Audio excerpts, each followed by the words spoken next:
I'm going to read you the story, The Three Little Wolves and the Big Bad Pig. While we're reading, let's think about the characters and the setting, and then the problem, solution, and even the sequence of events.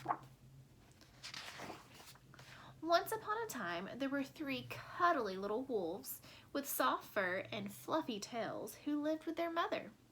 The first was black, the second was gray, and the third was white.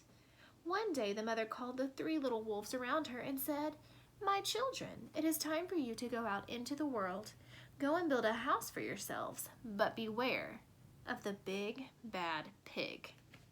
"Don't worry, Mother. We will watch out for him," said the three little wolves, and they set off.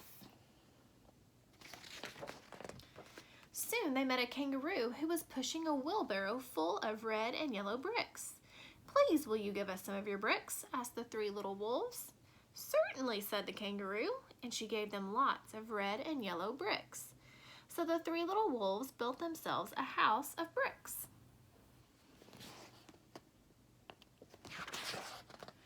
The very next day, the big bad pig came prowling down the road and saw the house of bricks that the little wolves had built.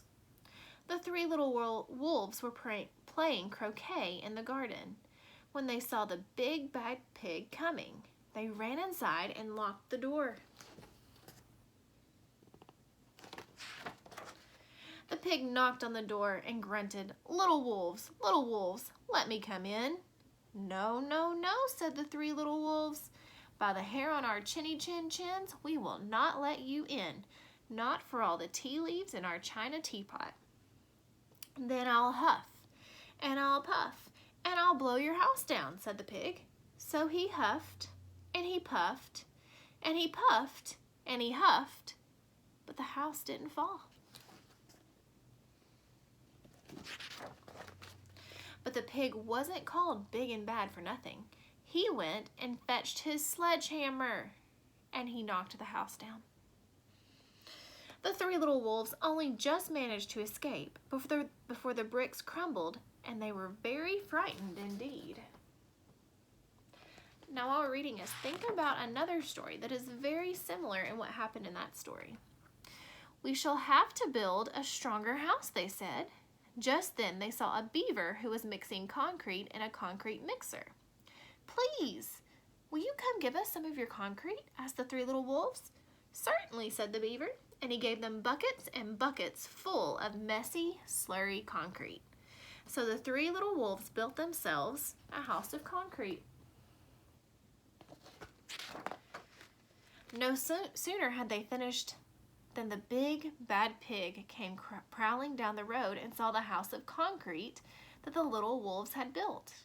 They were playing battledore and shuttlecock in the garden, and when they saw the big bad pig coming, they ran inside their house and shut the door. The pig rang the bell and said, "Little frightened wolves, let me come in." "No, no, no," they said. "By the hair on our chinny chin chins, we will not let you in, not for all the tea leaves in our china teapot." "Then I'll huff, and I'll puff, and I'll blow your house down," said the pig. So he huffed, and he puffed, and he puffed, and he huffed, but the house did not fall down. But the pig wasn't called big and bad for nothing. He went and fetched his drill and smashed the house down. The three little wolves managed to escape, but their chinny chin chins were trembling and trembling and trembling. "We shall build an even stronger house," they said, because they were very determined. Just then they saw a truck coming along the road carrying barbed wire, iron bars, armor plates, and heavy metal padlocks. "Please, will you give us some of your barbed wire, a few iron bars and armor plates, and some heavy metal padlocks?" they said to the rhinoceros who was driving the truck.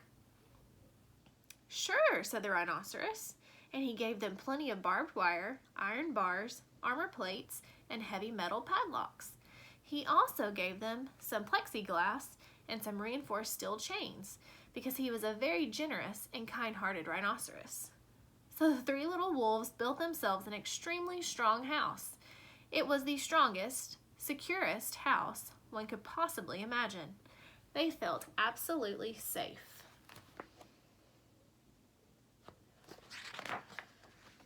The next day, the big bad pig came prowling along the road as usual. The three little wolves were playing hopscotch in the garden. When they saw the big bad pig coming, they ran inside their house, bolted the door, and locked all the 37 padlocks. The pig dialed the video entrance phone and said, "Little frightened wolves with the trembling chins, let me come in." "No, no, no," said the wolves. "By the hair on our chinny chin chins, we will not let you in. Not for all the tea leaves in our china teapot. Then I'll huff, and I'll puff, and I'll blow your house down," said the pig. So he huffed, and he puffed, and he puffed, and he huffed, but the house didn't fall down. But the pig wasn't called big and bad for nothing.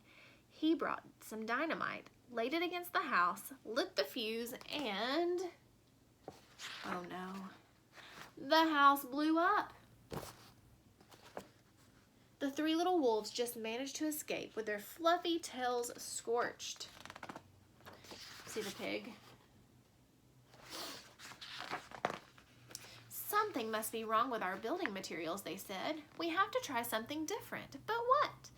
At that moment, they saw a flamingo coming along pushing a wheelbarrow full of flowers. "Please, will you give us some flowers?" said the little wolves.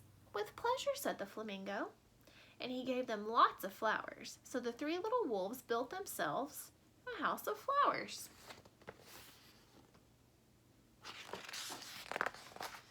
One wall was of marigolds, one of daffodils, one of pink roses, and one of cherry blossoms. The ceiling was made of sunflowers, and the floor was a carpet of daisies. They had water lilies in their bathtub and buttercups in their refrigerator. It was a rather fragile house, and it swayed in the wind, but it was very beautiful. Next day, the big bad pig came prowling down the road and saw the house of flowers that the three little wolves had built. He rang the blue bell at the door and said, "Little frightened wolves with trembling chins and the scorched tails, let me come in." "No, no, no," said the three little wolves. "By the hair on our chinny chin chins, we will not let you in. Not for all the tea leaves in our china teapot. Then I'll huff, and I'll puff, and I'll blow your house down," said the pig.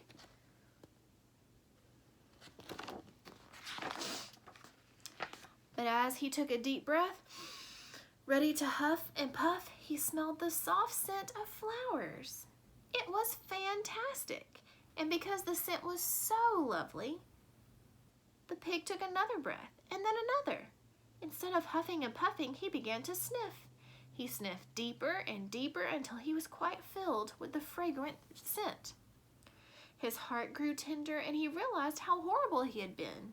Right then, he decided to become a big, good pig. He started to sing and to dance.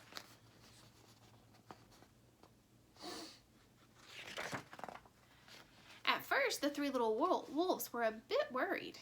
It might be a trick, but soon they realized that the big pig had truly changed. So they came running out of the house. They started playing games with him. First, they played pig pog, and then piggy in the middle. And when they were all tired, they invited him into the house.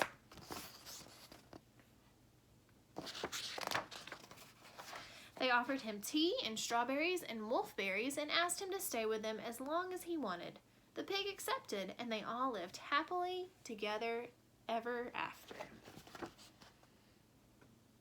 All right, so can you think of another story that is very similar to this that you might have read? And then think about who are the characters in this story, and then what happened in the beginning, middle, and end, and then what was the problem and how did they solve it?